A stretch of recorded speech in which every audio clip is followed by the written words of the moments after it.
I was like, wow, that I always wanted to hear my voice. I was very excited. I was like, not necessarily like, ooh, this is the, most beautiful voice in the world, but it's like from you have a voice, and you have sense, and you can say something, and you have a message. It's Sure. kind of not necessarily always about just having the most, Definitely, definitely, beautiful definitely. voice or whatever. So, Of course.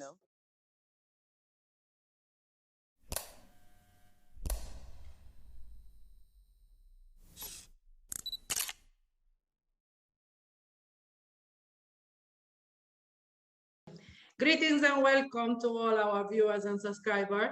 Welcome to this new episode of this Reggae Music Show.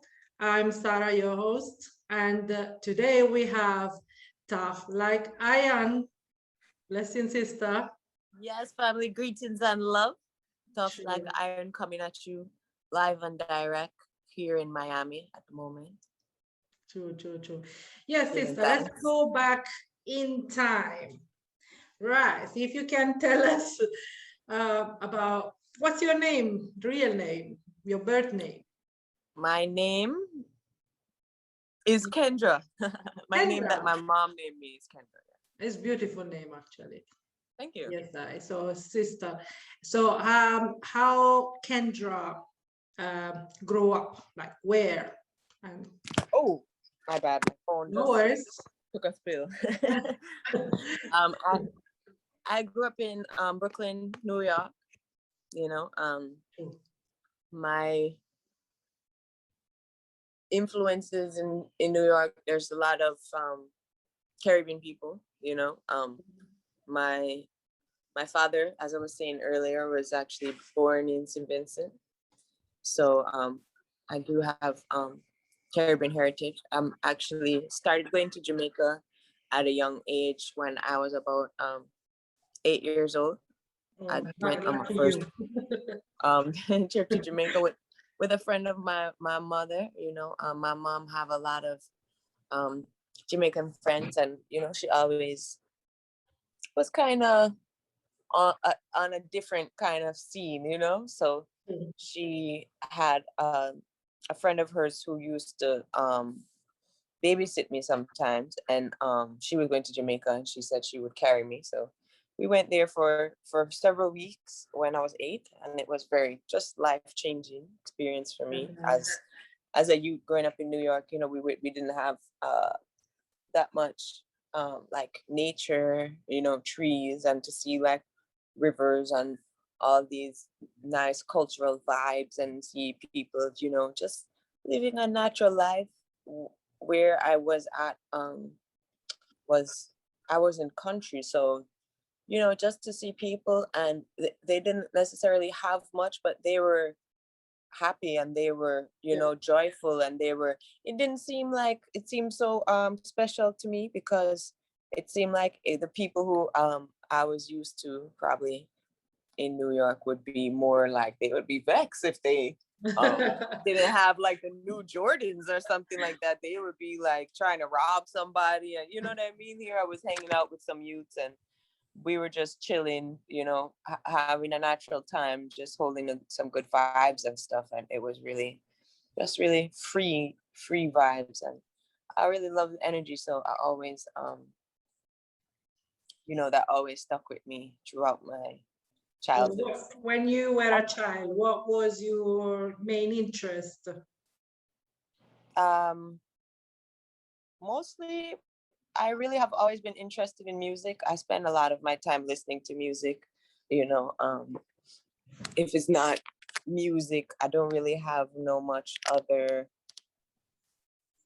I didn't have many like hobbies. I did I'm into art and creativity, and just reading and knowledge and stuff like that. I used to read a lot of books as a youth. I read books like the ISIS papers, and stuff that would give me a lot of uh, cultural Yeah. information, and kind of teach the other perspective of what they don't teach in school, because Definitely, yes. the stuff that they kind of try to teach us in school is not so helpful necessarily a lot of the time. So I just yeah, I kind of Sorry. went into music and culture and art and creativity and that kind of a vibe. So between spending time there in Jamaica, I spent some time in Trinidad and Tobago as well. And then my aunt actually moved to Jamaica. So then I've spent a lot of time in Jamaica again as a teenager. And we went to a lot of sessions, a lot of parties, different studio. My aunt had a record label called Royal Concert Productions, so I would be there with her while she was recording different people or making different connections with people and stuff, and it was very inspiring. I also would always be around Kid Asai from Rockers. Oh, yeah. And his son and his son's good friend Sam Diggy. Okay. We all used to kind of hang out just in the studio and stuff. And I didn't do music at the time, but it was very exciting to me. I like to be there and see, I like to be there and see Perfect come. I remember seeing Perfect in the studio around that time, and people like Natural Black and even Cartel and different people would be there and coming through. And so it was very exciting to me. And after a while, I said to myself, I really need to get more involved in this and have a better story to tell than just, oh, I was there.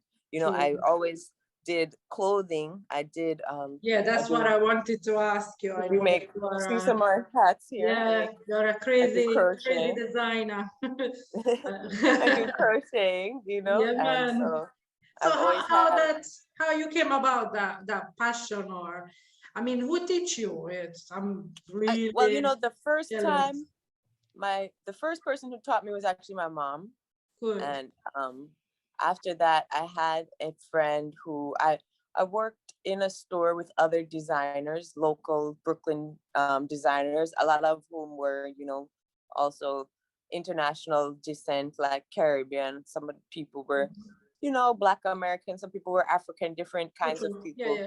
And one of the other brothers who worked there, he did give me a lot of more lessons. I got more inspired into it. So I started doing sewing, crochet, and screen printing when I was a teenager. And that's what I started the clothing line, Tuff Like Iron. So the name Tuff Like Iron originally came from my clothing line. And it's just kind of like a reminder to be strong and be firm and, just you can't be too soft in this world because people just walk over you like a sponge, and you can kind of get pulled into the wrong things if you don't have a kind of a good focus. And so it's a kind of like a meditation. A lot of times people are like, tough like iron, you don't look tough like iron and stuff like that. I'm like, well, it's about the mindset. And a lot of times strength is not necessarily something that you can see. The person who looks the strongest is not necessarily always the strongest. And there's different kinds of strength, physical strength, spiritual strength, what I mean, financial strength. So different kinds of people are strong in different ways, you know what I mean? So I never thought it would be such a big topic of excitement to people. I'm said, tough like iron. You tough like iron. And I say, yes, me, tough like iron. Like, what are you gonna do about it? Like, what? So it's been a joy. I like the name. Especially for a woman, it's like, yes, sister. Even that's what I'm saying. It never occurred to me. People say, oh, they didn't think a woman would be called that or something. Well, why? I don't know. Did you not get here on a journey through the body of a woman? Did you think that was like a simple journey or like an easy thing, like bringing people, full-grown human beings, fully formed out of your body? And you're asking if I'm tough like iron? Hi, hello, don't talk to me. Exactly. I agree. I agree. I remember my second child, when I was into labor, man, the pain, it just came all back to me. I was like, how did I do it the first time? I started telling anything that I was swearing like crazy. And yes, we got through again, Man, we are really strong for real. Yes, I. So at that time, so when you started to do your Tough Like Iron clothing line, is the Rastafari philosophy came already towards you or not yet? Oh, long time. Okay. I've been I've been you know healing Rastafari a long time, and then just into that kind of mode of thinking alternative. And although I went to Catholic school, you know I never really was with the white Jesus thing, and um I am not I, either. Right. For real. so when I was a young child, I started to grow my locks when I was like 14. you know um I kind of started to live differently and stop eating meat. And I haven't ate meat since I was that age. I, I first maybe stopped to eat pork and stuff like that. And then, after, it was kind of hard for me to stop eating chicken. So I used to eat that a little bit when I was like 15, 16. But by the time I started doing the clothing line, I was I was I was about 17, 18 when I started it. And yeah, I was already into Rastafari life fully by that time. Definitely always learning. There's always so much to Yeah, learn, yeah, but I had definitely. already been spending a lot of time in Jamaica with a lot of elders, and around a lot of reggae music, and True. a lot of meditation and a lot of heights. And so I was kind of already on that journey, definitely by that time. And I give thanks because those kind of knowledge have really preserved me in life. And I know from treading this way from a long time, and knowing that I read Rastafari is also, it's about balance. You want to be try to, I'm not like necessarily the most fit that I could be, but try to be, taking good care of yourself and those around you, and Yeah. thinking, positive things, and try to manifest good things for yourself and for your family and for, your community at large, for the world. I've always been that kind of a person. That's always been my mission, you know, ever since I know myself. So I've just been this way, I mean, I didn't really like become this way. Maybe there's different layers, and Yeah. you go through journey and experiences and connections with people, and you know disappointments and things that go well and things that don't go so well, and you know what I mean. So it's a journey, but I've kind of always been on the journey in this kind of True. I a guess vibe. all those experience inspire you. The song, I think, called "Hold Your Heads Up" or something. Keep your head up. Yeah, keep your head up. Yes.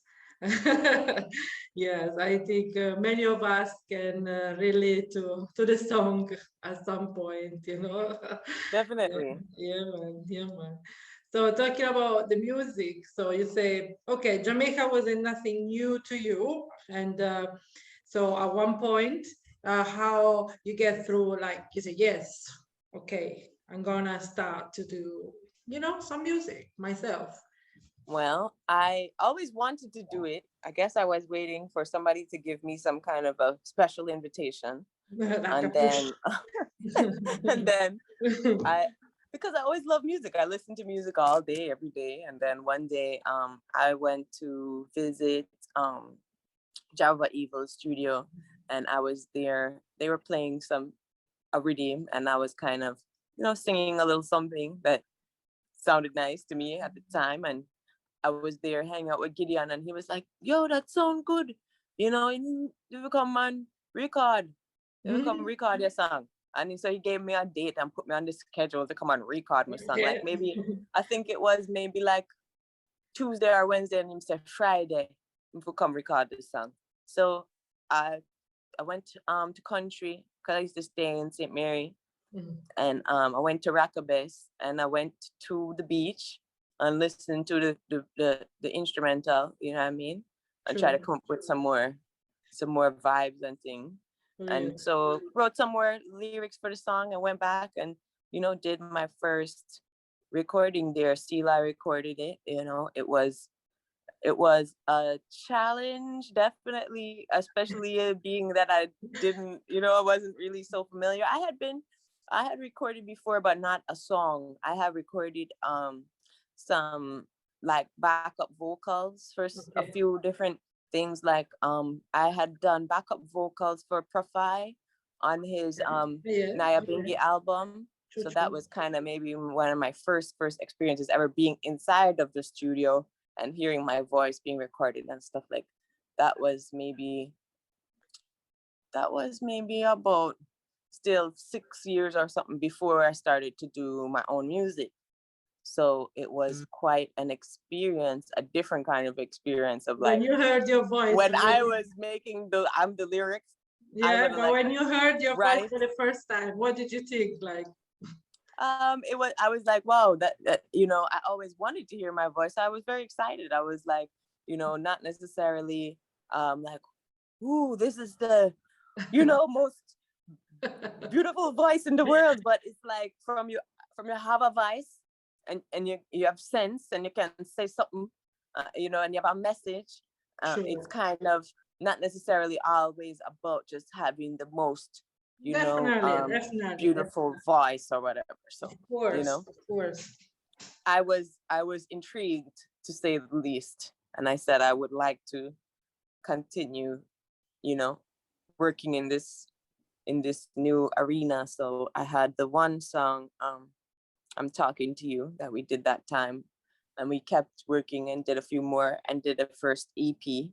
And then we just been building from there. I've been working with different people around the world. Like we have the big song with Rally Up Music, so big ups to Rally Up over in California. We did the song Orange Peel, and the video, of course, also between California and Jamaica. And the video does have several million views, so big ups to everybody who says Orange Peel worldwide. So I guess the I see you got your steamers over there. of course. So you've been sampling. Have you tried the orange peel yet? Of course. Okay. I love it. I personally. But let me tell you, are you're in the elite class of people who knows what I'm even talking about. Nobody, the people everywhere I go and I do my interviews about this song, and the people say, what is this song about? And they think they're saying, oh, you're making orange peel tea. and they say, oh, they think I'm like breaking up the orange peel, especially making a spliff with it. Especially in Jamaica, it was even useful because it was helping to keeping the mosquito away from me that they were eating alive. Trust me. Yes, those but... mosquitoes. They're not pretty. No pretty at all. They really love my skin, trust me. After they visit you, your skin's not pretty either. They haven't be like, like 6 months. It doesn't matter how long I stay, they don't get tired of me. It's just, my gosh. Well, so the orange peel helped. Actually, you're too sweet, man. Yeah, probably. But maybe, do you ever drink like a lot of bitters, like drink aloes and stuff like that? Look at my size. I don't like bitters. That probably is my problem. When you want to avoid the mosquitoes, you could try it one time. Yeah, well, they don't like that stuff either. I have to try something, because in our meditation, it's we are planning to go back to live in Jamaica at some point, because we are doing back and forth, but tired of the Babylonian system. Yeah, and I say mosquito is gonna be a real big problem, so I have to find a solution. You gotta try the bitters. Sorry. I know. Well, it won't do me bad anyway. Well, it's good for you too. Yeah, it's good for you, and it might help with mosquitoes. So So it's a win-win. Remember, I told you. Yeah, man. For real. So yes, so then you bring me back to the topic I wanted to say, like, who knows your music, or who will obviously visit your like, for example, your YouTube page and see all your tune. We can see that you are a big advocate for herbs. Definitely. Yes. So what can you tell us about this? Like, are you actually like promoting some stuff, or you selling some products, or you just, you know, We promoting definitely it? are working on some products in the future. At the moment it just promoting the whole lifestyle, and also we have some merchandise associated with the different t-shirts and stuff like that. So definitely everybody can still check those out on the website tufflikeiron.org. I will So put a description underneath. Yes. but in terms of I would love to work on that, but the thing is I would like to come correct. You feel me?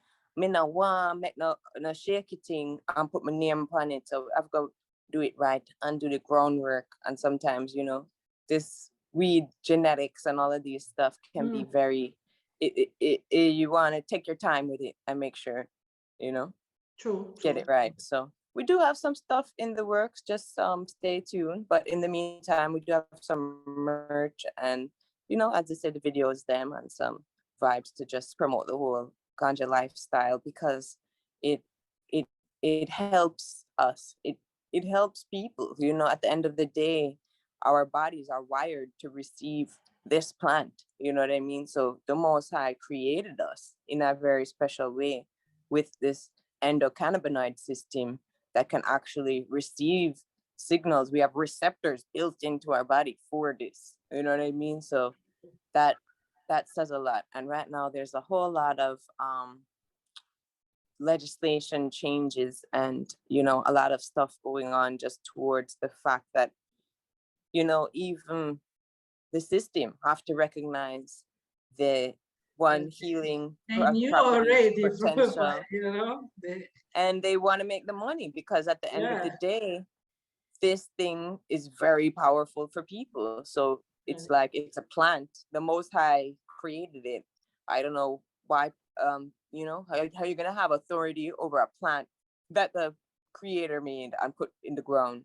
Because Same Creator it's who free made the for people. Them. you to grow it, and they Right. have to monetize everything, Well, at the end of the day, I'm happy to see at least lots of changes. Even when I used to be in Jamaica before they decriminalized herb, every minute they pull me over and search up the vehicle and all these stuff. So I'm glad. Trust me, since they changed the law, I not get one pullover, not yet. So not you're not one of the person that complain of they're telling us how much we can keep. I mean, I guess it's a good amount still, that you're allowed to keep. Yeah, it's supposed to be like 2 ounces or something like that. But I mean, at the end of the day, what are the people doing walking around with that scale? exactly. Way out your weed and see if a 2.5 ounce or they don't. I don't know. The whole thing is, I don't think it's that much of a big deal. But it was never such a big deal in the first place, because it's still you smoke weed everywhere. You smoke weed I know. everywhere. But now you're a bit more relaxed, But now you're like more free, True. So that's good to an extent. You know what I mean? Yes. But worldwide, it seems to be freeing up worldwide, and I appreciate that, because I do enjoy it. And I'm always kind of apprehensive about going places where there's like, am I gonna have weed problems? Like some places where the people are very strict, and you know what I mean? Different countries and things, they have different laws. So you have to also be aware of these stuff when you're traveling. Yes, of because course. what happens in one place might not necessarily be the same in another place. Definitely. Like I heard this story of like because Trinidad is kind of more strict when it comes to ganja and stuff. Trinidad has been traditionally over the years a more of a strict place. So I heard a story that like a Trini Ross go to visit St. Vincent, and St. Vincent is a big ganja place. So big ups to St. Vincent. We are praying for everybody and all the farmers and all of our friends and our families over there to, have a speedy recovery from all of this, because they definitely supply a lot of people also with the herbs. And so the Trini brethren go to St. Vincent, and they're all sitting on the roadside smoking their spliff, right? Smoking. And then they said the police drive by, and the Trini man looked nervous and taking spliff and hiding behind him back and thing. And everybody You're not else from was St. like, Vincent. everybody say, what wrong with him? You know what I mean? True. So it just show you like different Yeah. areas. Things can be different. But we love the herbs worldwide. I think there's a lot of herb lovers worldwide. So, the Definitely. more time passes, it's gonna continue to get more and more freed up. Yeah, because herb is like reggae music, it unite people, Mm-hmm, definitely. Yeah. And it's healing. Yeah, it's healing, and it's like Healing. it's one language, It's I've spoken to some people, like even some older people who have like them arthritis and stuff, and they use the creams and the topical, ganja, the salve and stuff. It's very strong. It's like the only thing that can help them. Lots of people who have serious medical issues, and this is the only thing that can help them in reality. So you know what I mean? Look, in my experience, when I gave birth, I had to smoke. I couldn't handle the pain. If I was stoned, I would say, I had my steamers. Trust me, I couldn't have the steamer in UK. They would arrest me, but I remember I had like two. Like, leave me alone. I don't want no gas, nothing like that, And they were really pushy. They wanted to give me all type of thing. And my husband at the time, he had to like really get rough with them. It's like, hello, she says she's fine. I mean, I never do yoga in my life, and I was like a guru, like I handled the pain so well. I was so shocked. Like, how did I do that? I was like so relaxed, so relaxed. I couldn't go through, I guess, if I didn't, smoke before, and relax. Yeah, man, I had a brilliant birth. I always say to when I tell people, they're like, eh? What you say? I'm like, yeah, I mean, and I'm not really smoking at the moment because I cannot, my throat cannot take the smoke. So that's why the steamers. The steamers and, this kind of stuff for me is much better. Vaporizing. Yeah, definitely. But yes, of course, big up the right. Big ups to all the ganja moms out there, Exactly. We are all normal, just like right. But they make it seem like you're like a bad person or something like that. So I just want to thank you for sharing that story. When they see our children, they're like, okay. Oh, well, guess what? Our children are smarter, because that's the only side effect of weed smoking. We're having these kids. I mean, I don't think you should maybe overdo it, but I think if you smoke a bit now and then, it's okay. I think it makes your kids really smart. All the kids, my mom smoked when she was having me, so I know it increases your IQ. I made my mom smoke, actually. How did she deal with that? She handled it well for a while, it was fun, actually. And then until one day she decided to show off with a friend. So she was she was a guest in my Get house. hyped. Yeah, she was like, yeah, give me a spliff. And I was like, okay. So I gave her, but what she did, she drank after that, so she ended up vomit, and guess what? Always blaming what they're gonna blame, they blaming the weed. I never heard of making people vomit. Yeah. But I mean, it happens when you mix alcohol, no, that's the alcohol making you vomit. I know. But go and tell them, they're gonna tell you, it's So I just say, listen, just leave it alone, just leave it there. It's fine. But it was fun. It was fun. I enjoyed the moment. It was a good story to tell. So, but that sounds like fun. I've definitely been blessed to be able to smoke with both of my parents. Yeah, true. Because my family is a weed friendly family, so I don't have to hide and smoke or anything. Well, that is nice. That is nice. So your first album, which one? Ironic was my first album. Right, Yes. right. So when did you start to tour? I started to tour. The first tour that I went on was actually with Ras Attitude. Okay. You know Ras Attitude from the Virgin Islands? Yeah. He carried me on a tour in the West Coast. We went to California and Oregon. And we did several shows on the kind of Northern California reggae circuit. We did the new parish in Oakland. We opened up a sold out Morgan Heritage show where there was just people everywhere. When I said people upstairs, people downstairs, like you can't even see, just people.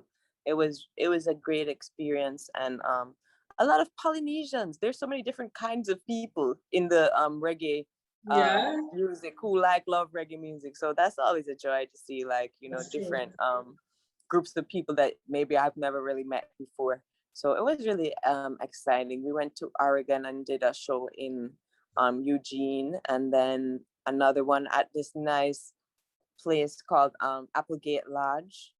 It was like a big wooden, everything was made out of these big wood beams, like a cabin look, but it was like the whole place was built like that. It was very beautiful.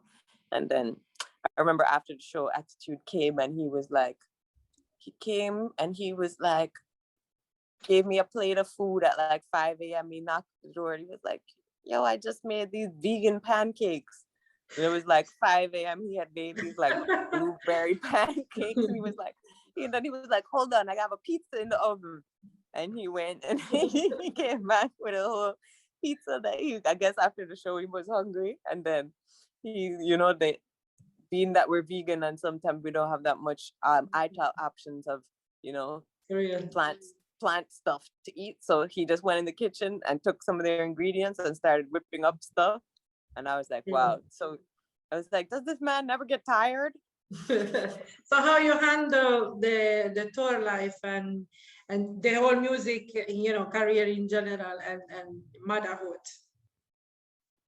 Well, I've been very blessed. Like my children are kind of getting a little bit older now, so they do spend a lot of time. They have their father and their granny, and they have cousins and they have aunties, and so we keep in touch a lot on the phone, and they tend to spend a lot of the time with their family, and I go and spend the time with them when I don't have things going on the road and things. So it's been nice. I'm blessed. A lot of children don't have two parents that love them and care about them, and family to look out for them. So I think my children have been very blessed in just the environment that they were born into, and just the people they have around them are very caring, and kind of they're growing up the way that I want them to. I don't really want them to be in America full time. So I think it's very important, especially as for children of African descent, to kind of have a sense of pride and, cultural heritage and stuff like that. And I think there's a lot more of that in the islands. So I'm happy that they are getting to have that experience. We did spend a lot of time here when they were younger. I think they, when they were real small, obviously I had to be there with them every second. But now they're getting bigger and they kind of have their own, vibes. My younger son, he's really into animation, and everybody can check him out. He's called K Clay, KHAYCLAY on YouTube, and he posts his videos regularly that he makes of his own animations, that he does voiceovers and he edits, and so I'm just trying to encourage him. He's very creative. You will make your video very soon. Exactly. So stay tuned for the official video by K Clay. And my older son is really into cooking, and he loves eating and cooking, and so you can also look at his page for some ITAL recipes and some vibes on some plant-based meals made by a youth. He his father doesn't eat any cooked food, so he ends up actually cooking a lot if he doesn't want to just eat raw food all the time, which is not a bad thing. Raw food is actually, it's very good for you, but I guess he gets bored sometimes as a youth and whatever, so he he definitely likes to make his own stuff, and he's getting quite good at it. So I'm just trying to, encourage them and keep being creative, and keep on their studies, of course, as well, but keep building themselves, because I think that the important thing in life is to know yourself and build yourself, and really to become you, like the best version of yourself that you can. Once you are doing, like, you're bound to succeed.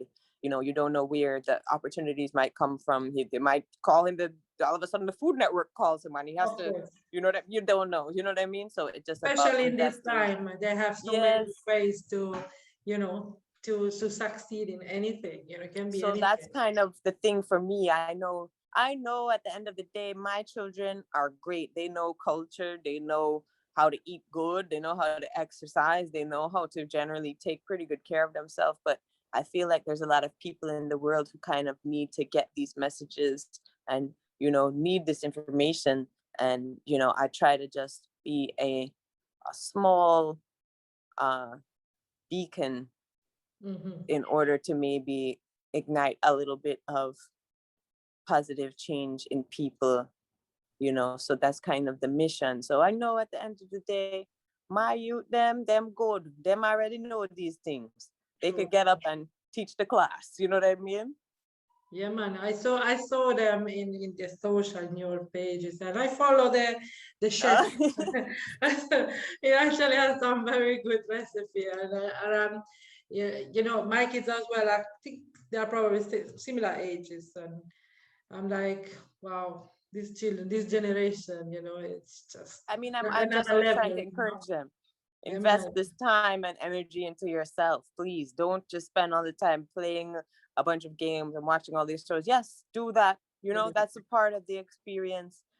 Free up yourself and have a good time. I'm never saying, oh, just, work like a robot. But, definitely spend this time and energy and invest it into yourself, into creating your reality, because otherwise you'll be stuck in someone else's reality. Exactly. So, True. and that could be a scary place depending on what that someone else has in store for you, or It's is good that planning. they have the mother, the parents to remind them those things, and just push them to be themselves, which they are. I can see you're doing a great job, Yeah, man. Yes, definitely. Yes, But right now I'm also very much into the NFT world and crypto art. So, right. I wanted to ask you about your initiative about this, how you call it, beat plates. yes, right. So all right, Yeah. last week we did the first ever session of our bit plates, which is like our crypto dub plate session. So Right. Explain. Yes. instead of taking, US dollar or pounds or whatever, we're taking cryptocurrency. So we took most of it, we did it mostly with Bitcoin, and we also offer the option for the people to have their dub plate registered as an NFT as well. So an NFT is a non-fungible token, which is represented on the blockchain. It's basically a digital asset that is unique to that person. So now we've registered this dub plate to you, for example. You can have it in your collection digitally and show the world that you have your Tuff Like Iron dub plate. It's official, it's authentic, and nobody else has it. If it's, you can have a one of one, or you can also have something that you made 20 of or 100 of, but generally the quantity is limited. So you kind of set the quantity of how many NFTs you're going to mint. But for the dub plates now, we're just doing it as one of one. So the different sound systems or DJs or collectors, or the companies, because we also did one for a clothing company, just representing for the clothing company, and they just want to have this as a collectible item, and then they can also use it for promotion for like a little commercial or an ad or something, just showing their clothes, and they play this in the background type of a vibe. So it was really a joy. I was able to connect with some great people in the crypto space, and it's a joy for me to bring these two things together It's reggae interesting. music and cryptocurrency, So many things to which learn, man. So many ways to, to generate income as well, well, different yeah, no, ways. it's really exciting right now because cryptocurrency is really blowing up. NFTs are like a brand new technology. I know a lot of people really don't know about it and maybe have no clue what I'm talking about, but I'm trying to explain it in a way that at least makes a little bit of I'm sense. gonna call you later, okay? And Okay, no problem. We'll have a deeper talk about it because I really want to get, the reggae people tuned into this space because it's like a digital revolution that's going on right now. And I feel like people who usually collect stuff like dubplate, it's kind of like the same kind of thing that they've been doing, but it's just a way that is digitally registered to them. And so now it will be online, and it's just very exciting to me. So we've also did an NFT drop that is where the NFT owners are going to receive an unreleased remix of the song of a song, a Tough Like Iron song that is not available on any streaming platforms or anywhere else. So you get the artwork from the NFT, you get a download of the artwork, a download of the song, and you also get a limited edition T-shirt that only the NFT owners will have. So it's a exclusive thing just for the people who are participating in this digital space. And now we're also excited about a new project on the way in collaboration with Ross Terms. I don't know if you're familiar with Ross Terms. He's a visual artist. He's a graffiti artist. Yeah, man, check him out. He does some very if I have anything like how I could show it to you. We always I don't have any way to show it to you right now, but I'll send you some links. Yes. But Always in need of he's very well known worldwide. He's done a lot of graffiti in Miami and different countries around the world. He does a lot of stuff in like Bolivia and different places. And he does this kind of unique Ethiopian kind of style of graffiti. So you should definitely check it out. But he's also into this digital world, this digital art world now, which has recently just been blowing up. It's been just a few months, maybe 6 months that this has even been happening. So we're definitely early. We're pioneers in just doing what we're doing right now and even being able to decipher this information and stuff like that. But Ross Terms has been doing a few auctions. We're using right now a platform that's called Ghost Market IO. And I kind of went towards that platform just because they have a better environmental, like their environmental impact is not as large as the other, some of the other companies, because the companies use Ethereum, and the Ethereum mining process, they say it's costs a lot of energy. So they're saying that creating this Ethereum supposedly uses a whole lot of energy. So we're not trying to, have too much of a negative impact on the planet. So I kind of am generally trying to use a more eco-friendly marketplace like Ghost Market. But anyways, just a small bit about that. NFTs, crypto art, look into it, Will do. check it out, get involved. It's a world that we have to... If you have questions, you can definitely ask me. We can definitely talk more about it, because I'm just trying to get as many people who are into our reggae world into this kind of digital revolution that's going on as well, so that we can all be a part of it, Of course, because with this uncertainty of the situation worldwide, we have to develop different ways to... Yeah, exactly. Yeah, of course, man. And it's decentralized, so it's more universal. It's not like pounds or dollars, or you know what I mean, something that's tied to one particular country or one particular currency. So it's kind of, in my mind, it's a very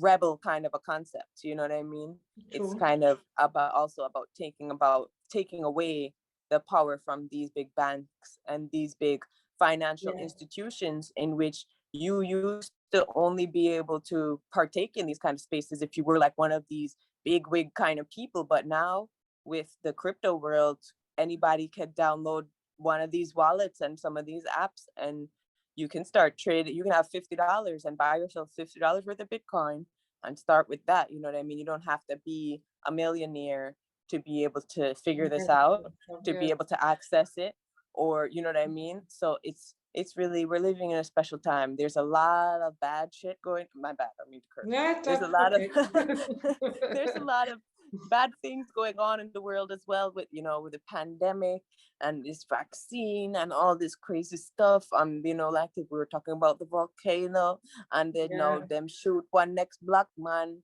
over in America. They just keep killing black people all the time.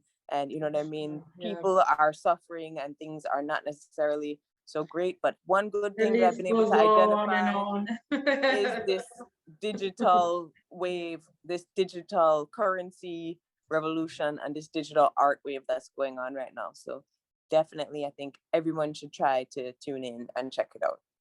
Yeah, man. So you hear, everyone, if you have anything to ask, contact the lady. Right. Yes. Link me and we'll talk about NFTs and crypto. For real, man. So now, thank you for this lesson. And yes, no, that was very interesting, actually. I was really, really curious. Do you have a favorite song of yours? A favorite song of mine. It's hard to say because I'm always making so many songs, and then I have I've got other songs that you all don't know about yet. So it's a little bit like, I don't know. My favorite song is usually the last one that I made. So then I'm gonna change the question. Do you have a favorite song to perform? Oh, favorite song to perform might be Tune In. Okay. Tune In.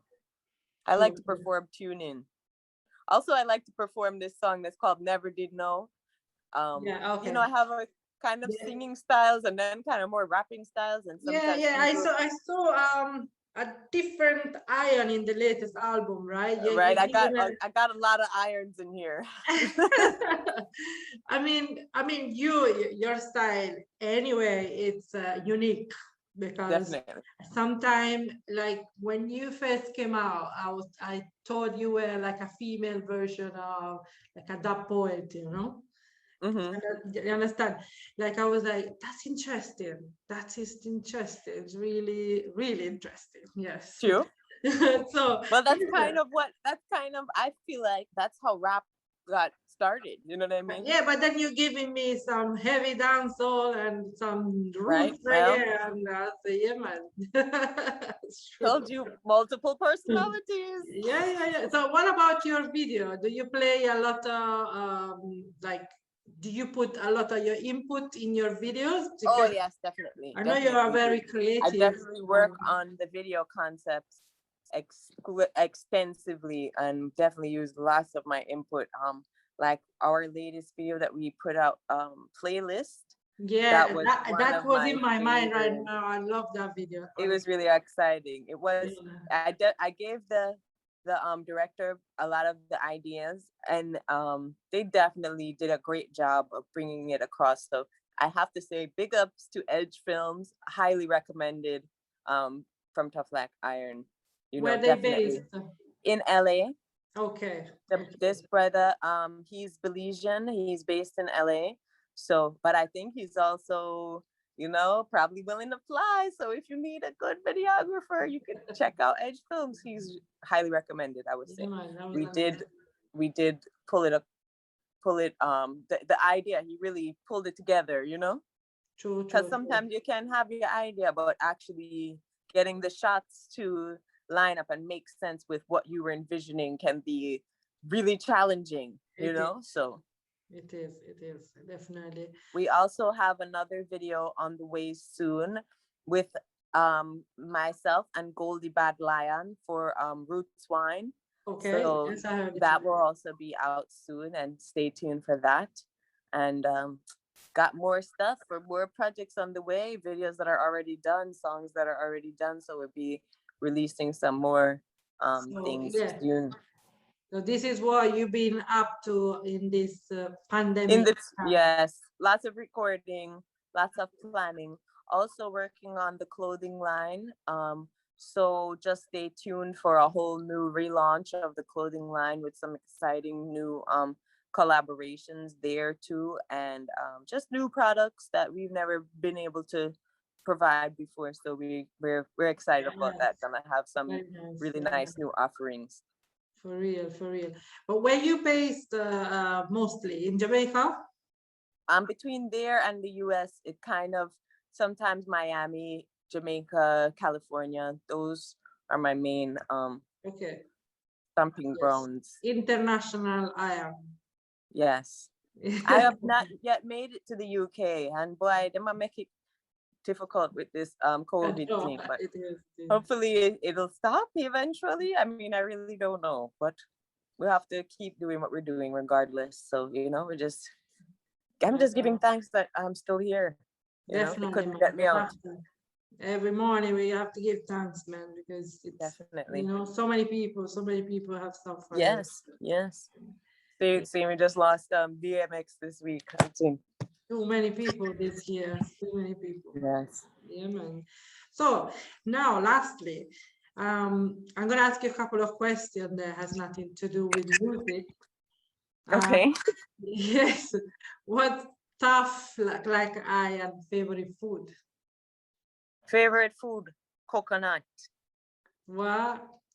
That's why I like it in Miami, because they have a lot of coconut, and nobody likes nobody really cares about them. They're just like there. I'm like, what? I gotta invade all of these coconut trees. So no matter in what form, jelly or hard coconut, anything. I prefer the jelly. I like to drink coconut and eat jelly. So green coconuts is my preference. But the dry ones are good too. But there's a lot of work taking out the coconut. But you always have to do this for steaming. I always have to do this. So it's just a part of life, you know. But I like this. I like the green ones. My favorite food. I could just eat those alone. I would be fine. It has all the nutrition that I would need. I would be healthy and happy.